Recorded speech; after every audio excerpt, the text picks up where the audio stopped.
Muchas gracias, muy buenos días. Muchas gracias también por la invitación. Para mí es un placer poder hablar con una audiencia un poco distinta a solamente las oficinas de finanzas verdes de los ministerios de Hacienda, de un tema tan importante que ya Alejandra nos dio un muy buen contexto. Y bueno, simplemente para contextualizar esta presentación, todos sabemos y hemos escuchado Agenda 2030, compromisos de sostenibilidad, NDCs, cambio climático, biodiversidad, pero en realidad tenemos un rezago en el cumplimiento de esta agenda en toda la región.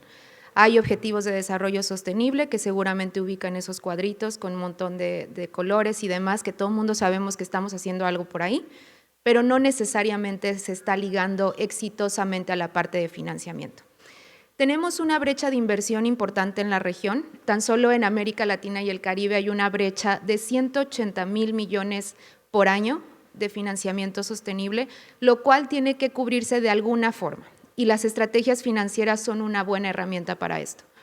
Tenemos también un dato interesante: América Latina y el Caribe reciben menos del 4% de las inversiones de impacto globales, siendo que es una región altamente vulnerable a los efectos del cambio climático y también cuenta con muchos países que tienen la mayor biodiversidad del mundo. Entonces, esto es importante. Hay una necesidad también. Los flujos de financiamiento climático rondan entre los 20,000 millones de dólares por año, lo cual es completamente insuficiente para nuestra región. Por esta razón, es indispensable movilizar los recursos, no solo públicos, sino también privados, nacionales, internacionales, entre otros, para poder ir acotando esta brecha. ¿Y cuáles son los retos? Porque todo esto suena muy bien, pero ¿cuáles son los retos? No tenemos proyectos de la talla que se requieren en los mercados internacionales para ser financiados. Tampoco hay acceso a crédito suficiente para objetivos sostenibles. Falta desarrollar mercados, que bueno, Alejandra ya nos hablaba y hoy vamos a estar abordando también ese tema de mercados. Tenemos reto también de medición del desempeño en sostenibilidad, es decir, de indicadores, seguimiento, de saber de qué forma efectivamente se puede seguir se puede traquear este impacto. Y hay una necesidad también, un reto para diversificar la base de inversionistas por falta de conocimiento, por falta de confianza, por varias razones que vamos a ir detallando. Y bueno, esto suena como un reto, como hay muchas necesidades, no hay recursos suficientes. Sí hay recursos suficientes, pero hay que utilizarlos de forma más suficientes, pero hay que ser más eficientes en su utilización. Algunos ejemplos de beneficios que también abonan no solo al reto, sino también a la oportunidad. Esta descarbonización de la que hablamos y estos objetivos nos presentan una oportunidad para crear más o menos 15,000 millones de nuevos empleos de aquí a 2030. Es decir, no solamente tiene un beneficio ambiental, sino también un beneficio económico y social. Por otro lado, hemos escuchado mucho de desastres de regiones vulnerables y demás, y aquí tenemos un dato interesante en donde vemos que cada dólar invertido en hacer más resiliente la infraestructura pública nos puede generar hasta $4 en beneficios económicos, es decir, ese ratio de 1 a 4 es interesante para poder decidir invertir de forma resiliente en la infraestructura. Y por si no fuera suficiente, y es un tema también de este seminario, las inversiones sustentables es en donde se encuentra la tecnología de punta y los empleos del futuro. Por lo tanto, el tema de sostenibilidad no es solamente un tema ambiental. ¿Qué se necesita entonces? Primero, voluntad política, que esto ya lo decía Chile, lo tiene respaldado en sus marcos legales, en sus estrategias, en sus planes de desarrollo, etcétera. Pero también, además de esta voluntad política, se necesita la cohesión de la planificación de medidas de acción y los instrumentos de finanzas públicas, es decir, los impuestos, el gasto público, el presupuesto, la inversión, tiene que estar alineado a las metas de sostenibilidad. Para esto hay herramientas de planificación y orientación de los recursos, tales como las estrategias financieras de movilización de recursos, planes de inversión también para proyectos sostenibles, y también un rol importante que tienen en la creación de estos instrumentos definitivamente descansa en los ministerios de Hacienda y en ustedes también, que hoy como lo van a estar viendo, las tesorerías también tienen un rol, a veces un poco menos evidente, pero hoy estamos aquí para eso. Entonces, en este contexto de crisis climática, el tema de sustentabilidad no es un tema ambiental, es un tema que va sí o sí a afectar o a beneficiar la sostenibilidad fiscal.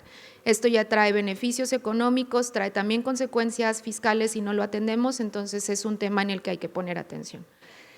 Para esto, como lo decía al inicio, no es necesario inyectar nuevos recursos y entonces tener un presupuesto más grande en épocas de ajuste fiscal, que es como nuestra región se caracteriza año con año de bajos ingresos, alto endeudamiento, sino más bien de hacer un uso más eficiente de los recursos.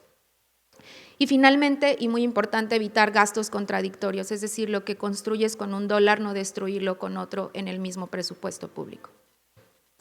Un ejemplo, y no quiero entrar mucho en detalle, pero un muy buen ejemplo de estrategia de movilización de recursos es la que tiene México. La Secretaría de Hacienda y Crédito Público fue quien lideró este esfuerzo y en esta estrategia de financiamiento que es pública y pueden acceder a ella, yo he mencionado algunas de las áreas más interesantes que no necesariamente son solo temas ambientales. Por ejemplo, tienen la gestión financiera pública en donde muestran que hay un presupuesto público alineado con la sostenibilidad y el cambio climático. Mucho de esto guiado con la Agenda 2030, que son estos cuadritos de Objetivos de Desarrollo Sostenible. Inversión pública y movilización de la Banca Nacional de Desarrollo a través de bonos, créditos, etcétera. También hay una parte muy específica de movilización de financiamiento sostenible que contempla justo el punto que Alejandra mencionaba en la presentación anterior, la consolidación del mercado de deuda sostenible, la implementación de taxonomías, la rendición de cuentas a los inversionistas y la mejora de los sistemas de monitoreo de gestión de recursos públicos para la sostenibilidad. Entonces, solo lo dejo acá como ejemplo. Estas estrategias de financiamiento, entonces, incluyen una serie muy amplia, y lo vamos a estar detallando hoy en la siguiente sesión, de instrumentos financieros que se consideran innovadores y en realidad es que tienen alguna característica especial, ya sea una cuestión más de disminución de tasas por tener una característica de sostenibilidad, una diversificación de bases de inversionistas porque es un instrumento que está incursionando en X mercado y algunas otras medidas también como que los hacen ver innovadores o de uso común en la región. Y aquí los he tratado de, no son todos, pero y tampoco quiere decir que todos estos son la solución mágica a esa brecha de financiamiento. De hecho, no hay soluciones mágicas para cerrar esa brecha, todo requiere ser una base bastante diversa y diversificada como es usual en las finanzas públicas, pero sí que estos instrumentos pueden ayudar a reducirla porque tienen algunas ventajas, ¿no? Tenemos bonos o préstamos ligados a la sostenibilidad, que vamos a estar hablando hoy más tarde, préstamos con subvención de tasa por cumplir algunos objetivos ambientales o sociales, canjes de deuda por naturaleza, que también seguramente los han estado escuchando, que es un swap, pero ligado a acciones de conservación en los países. Programas de cobertura de tipo de cambio, que también la volatilidad de los mercados nos exige esto, solo que acá con tinte sostenible. Algo que caracteriza mucho a nuestra región son los riesgos y las pérdidas de recursos fiscales por la gestión de riesgo de desastres. Entonces ya hay instrumentos financieros para esta gestión y cada vez más comunes. Los cat bonds, que ya muchos lo conocen y llevan años de implementación, los bonos catastróficos, pero también cláusulas de deuda resiliente o cláusulas de suspensión de deuda por desastres. Y algunas otras herramientas transversales de mejora crediticia como productos financieros que incluyen garantías verdes o garantías parciales de crédito para riesgos asociados con la sostenibilidad. Y hay algunas otras nuevas tendencias como los ETFs de bonos o instrumentos financieros sostenibles creados por el gobierno y los bonos temáticos de sostenibilidad, pero muy focalizados en resiliencia y en adaptación al cambio climático, que no es tanto reducir emisiones, sino más bien hacernos resilientes al cambio climático. Todos estos instrumentos suelen formar parte de estas estrategias de financiamiento, no solo como temas de la parte de deuda, sino también como una estrategia más amplia de manejo de las finanzas públicas con tintes sostenibles. Este mapa simplemente, como hemos hablado mucho ya los instrumentos que hay y tal, este mapa ilustra un poco cómo en la región se están utilizando estos instrumentos, entonces no entro en detalle, esto lo dejo para ustedes, pero para evidenciar que efectivamente esos instrumentos no es que se estén recién implementando, sino que ya la región cuenta con experiencia en su utilización.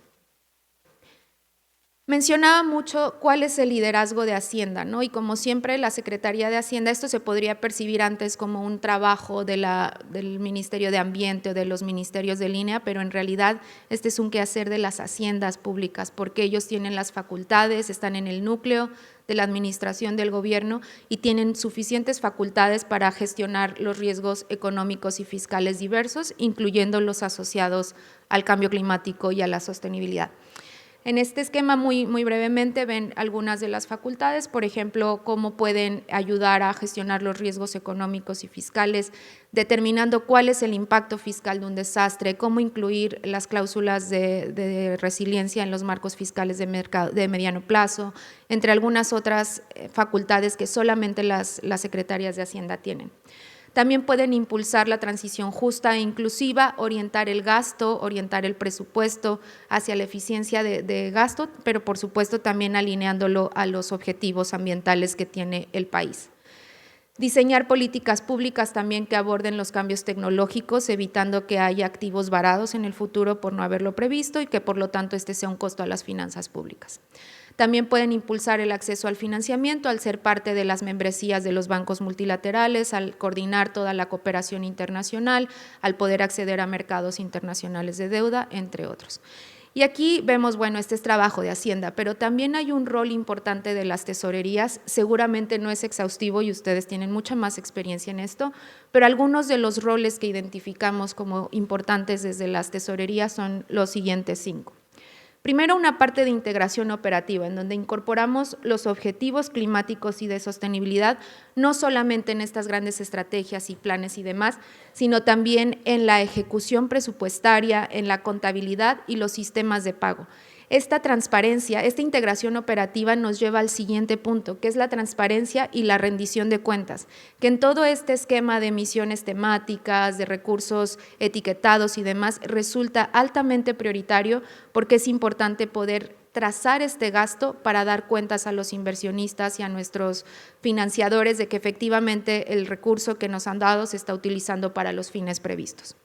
Una administración eficiente también no solo se trata de financiar proyectos verdes o sostenibles, sino también de garantizar que la manera en que se administran esos recursos sea sostenible en el tiempo y eficiente en todo momento. Un tema importante también, dado que son instrumentos relativamente nuevos, hay capacidades institucionales por fortalecer. Se necesita robustecer esto para la administración financiera, para el monitoreo de recursos, para la reducción de riesgos fiduciarios también y de implementación, y por lo tanto es indispensable mejorar la coordinación entre las áreas de planificación y ejecución financiera. Y al mismo tiempo, y creo que lo han abordado y es parte de este seminario, la digitalización, porque nuestras operaciones en el día a día dependen cada vez más de sistemas integrados e interconectados. Algunas conclusiones preliminares, bueno, las estrategias financieras son un instrumento de planificación, de nuevo no es la solución mágica, es parte de una matriz mucho más amplia, pero sí que nos ayuda a ordenar las acciones, responsabilidades, tiempos, indicadores que cada uno de los actores en un país va a tener para movilizar capital público y privado y para continuar haciendo una gestión más eficiente de los gastos. Es una gran herramienta también para garantizar que el gasto público sea coherente con los objetivos ambientales. Ahora estamos en un año crítico porque los países están dando sus nuevos compromisos climáticos ante las convenciones internacionales y muchos de estos compromisos no están costeados, ni tampoco está identificada la fuente de recursos de donde van a financiarlos. Entonces, por supuesto, estos compromisos tienen problemas al final del tiempo porque no han identificado esto que una estrategia de financiamiento podría ayudar a ordenar. Por otra parte, la calidad de la gestión presupuestaria y los sistemas financieros que acompañan estas estrategias son indispensables. La gestión financiera pública sólida demuestra lo que les mencionaba a los prestamistas, a nuestros donantes, que los fondos se utilizan de forma eficiente, transparente y también conforme los fines previstos. Todos estos marcos bajo los cuales se desarrollan los proyectos que se van a financiar nos exigen después un rendimiento de cuentas periódico que lo vamos a ver en la siguiente sesión de emisiones temáticas por lo menos, pero también para los donativos y demás se requieren cuentas específicas en los sistemas fiduciarios para ir rastreando ese recurso. Y bueno, no menos importante, contar con sistemas fiables de ejecución presupuestaria, mecanismos eficaces de seguimiento y presentación de informes, así como controles sólidos internos, es importante para poder impulsar no solo el desarrollo, sino también la implementación de estas estrategias financieras. Y finalmente, y no menos importante, la eficacia general de la administración pública se debe reflejar en estas estrategias financieras, es decir, así como un compromiso no debe estar desligado de una estrategia de financiamiento. También en este caso la estrategia financiera debe mencionar y prever la gestión eficiente de la administración pública. ¿Cómo hacemos esto? Con sistemas administrativos competentes que garanticen esta gestión eficaz de los proyectos, de los estándares que se deben cumplir para poder ejecutar esos recursos. Y esto abarca temas muy diversos, desde el cumplimiento de salvaguardias ambientales, certificaciones por parte de estándares internacionales y demás, pero también de capacidades técnicas al interior de las instituciones para poder hacer cumplir estos estándares. Y finalmente, perdón, me estoy saltando una lámina. Disculpen. Aquí.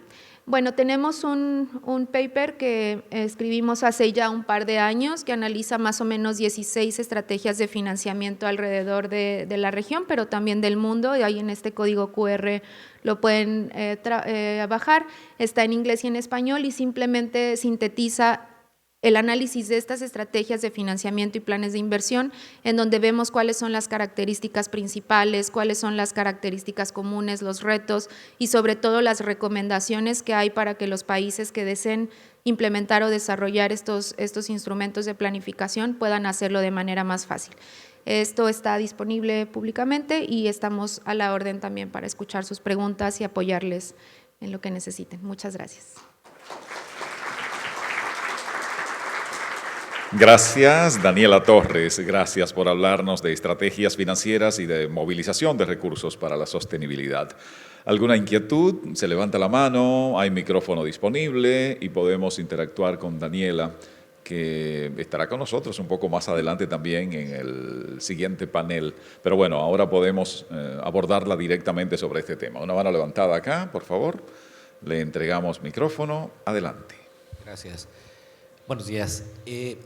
¿Podríamos decir, con tu experiencia, que hay mayor apetito de los inversores por emisiones de deuda, bonos, que tienen que ver con cuestiones de sostenibilidad, cuestiones ambientales y de cambio climático? ¿O cómo se ve el mercado en términos de esta nueva, bueno, ni tan nueva, pero bueno, por lo menos en la región, bastante nueva propuesta de emisión de deuda?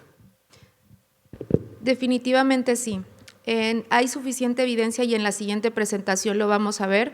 México ha sacado bonos, por ejemplo, en donde la demanda se desborda hasta 5 veces más, 5.6, casi 6 veces más del monto de la emisión que hizo, sobre todo en los mercados europeos.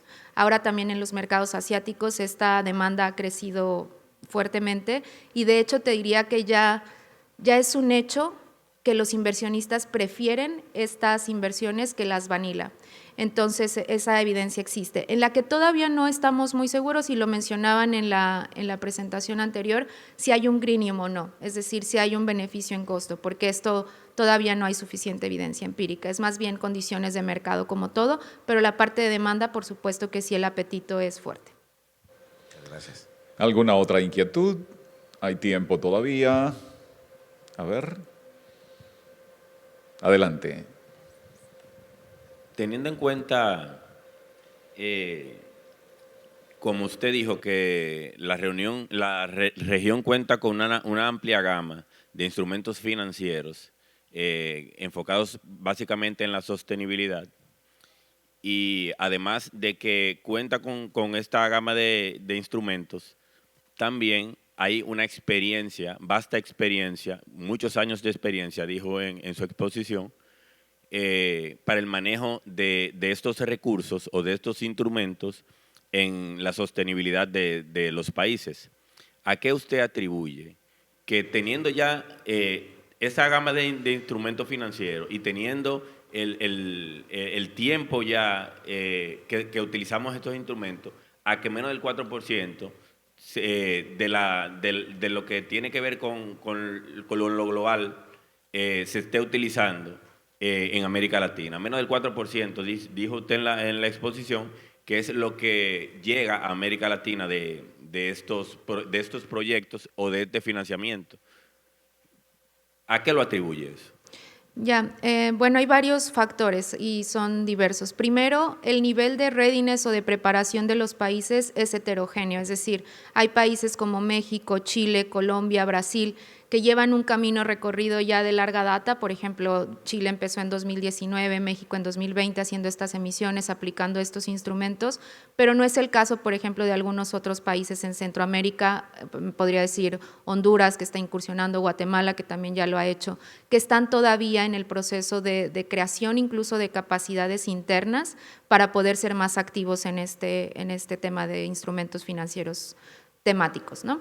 Por otro lado, creo que también la parte de desarrollo de mercado es relativamente incipiente. Por ejemplo, hay un boom que se desató posterior a la pandemia, en donde las necesidades de endeudamiento por el financiamiento eran bastante más altas que la normalidad, como lo veíamos también en los gráficos de la sesión pasada. Y por supuesto hay algunos países que contaban incluso con un portafolio más robusto de proyectos que financiar y que es elegible para esos fondos, y hay otros países que de plano no alcanzan ni siquiera el ticket promedio que requiere un bono. Es muy difícil para los países, y lo vamos a ver en la siguiente sesión, identificar los gastos, los activos, los proyectos que las propias entidades identifican como sostenibles, pero que más allá puedan demostrar con un certificador externo que efectivamente cuentan con los criterios para ser elegibles. Entonces, estamos en ese camino, estamos en ese proceso. Cada vez es más común que los países acceden a mercados, por lo menos locales, de deuda temática, pero existe todavía una brecha de capacidades importante en los funcionarios, en los sistemas, en la identificación. Por ahí los clasificadores de gasto climático pueden ser una herramienta muy útil para apoyar esta identificación y continuar estructurando también proyectos de más alta calidad para ser elegibles a estos fondos. Una última oportunidad, creo que por ahí atrás levantaban la mano hace un ratito. Sí, gracias. En el Banco Mundial tenemos bastante experiencia con la emisión de este tipo de bonos ya de varios años. Y realmente nuestro enfoque nunca ha sido obtener solamente beneficios financieros, mejor yield de esta colocación. Y creo que para bonos temáticos y bonos sostenibles hay demasiado énfasis en eso. Tal vez del hecho de que históricamente las oficinas de deuda pública, a la hora de sacar un nuevo instrumento, eso era lo que buscaban como obtención, lo cual es lógico.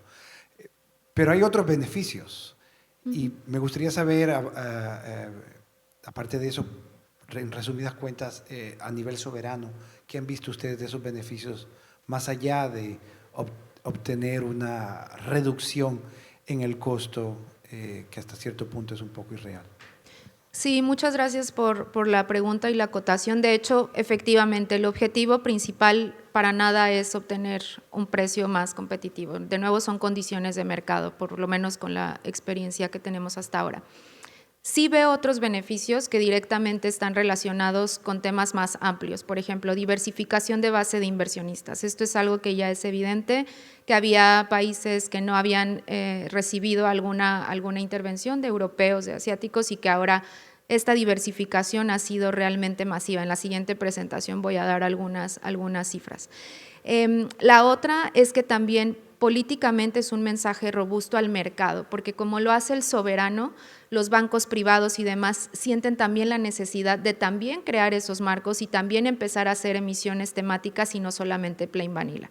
Por otro lado, muchas de las herramientas que ellos utilizan como los marcos de emisiones, en donde describen todo el esquema de la emisión, es que esto está alineado con las políticas públicas que ellos tienen en implementación como país. Entonces, el soberano apoya en eso.